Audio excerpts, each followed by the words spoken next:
Assalamualaikum warahmatullahi wabarakatuh.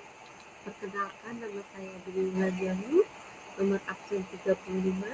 Saat ini saya bertugas di Badan Keuangan Daerah Provinsi Pulau Bangka Belitung.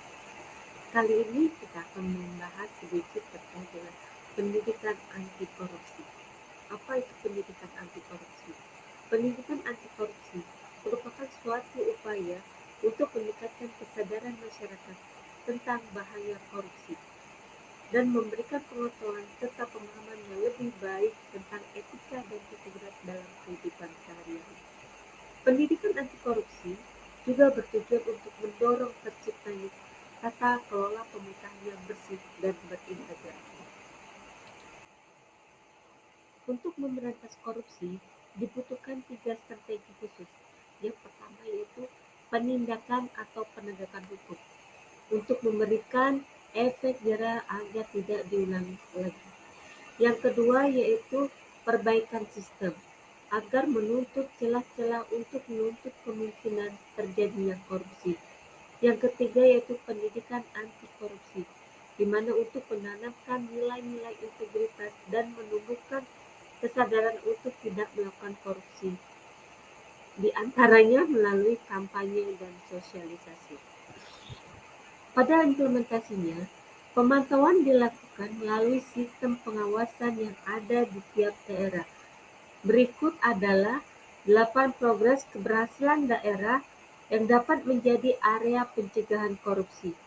Yang pertama yaitu pada perencanaan dan penganggaran APBD.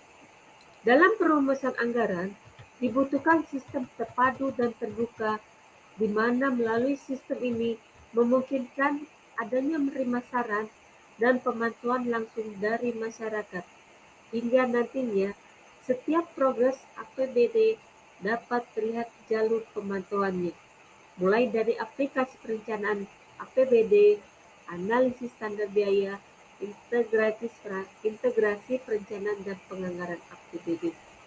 Yang kedua, melalui pengadaan barang dan jasa.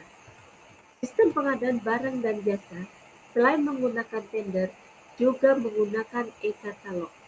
Melalui e-katalog, setiap pengadaan dapat diakses secara umum.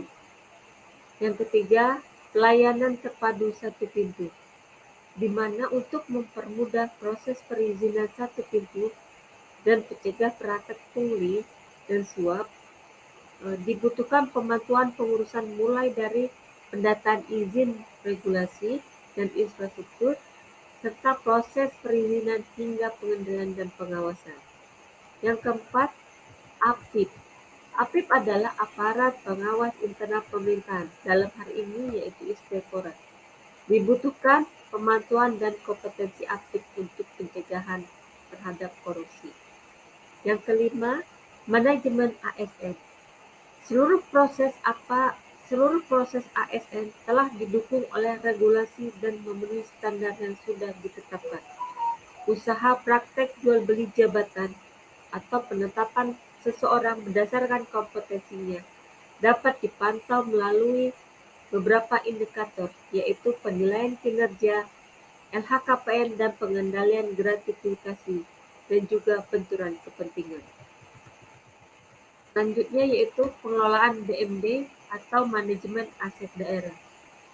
Untuk mencegah hilangnya aset daerah, dibutuhkan pemantauan aset daerah melalui database aset, sertifikasi aset, penerbitan dan pemulihan aset. Selanjutnya yaitu ketujuh, optimalisasi pajak daerah.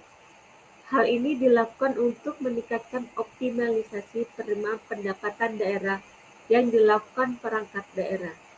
Pemantauan terhadap perangkat daerah dilakukan melalui beberapa indikator seperti database pajak, penagihan piutang pajak, dan peningkatan pajak daerah. Yang terakhir yaitu tata kelola keuangan desa. Pengelolaan dana desa yang dilakukan oleh aparat desa tetap mendapatkan pengawasan.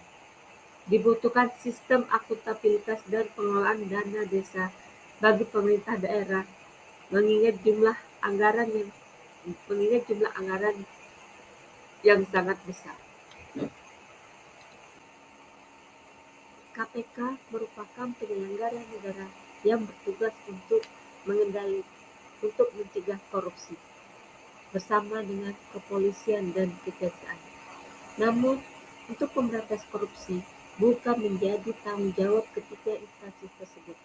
Namun, kita semua sebagai bangsa Indonesia yang bersama-sama menjaga agar tidak terjadi korupsi. Demikianlah yang dapat saya sampaikan. Mohon maaf apabila ada hal-hal yang kurang berkenan. Mari merapat ke ruang rapat. Cuacanya terik, terasa panas. Jadi pejabat adalah amanah. Jika korupsi namanya pengkhianatan. Demikian, terima kasih. Wabillahi taufiq wal hidayah. Wassalamualaikum warahmatullahi wabarakatuh.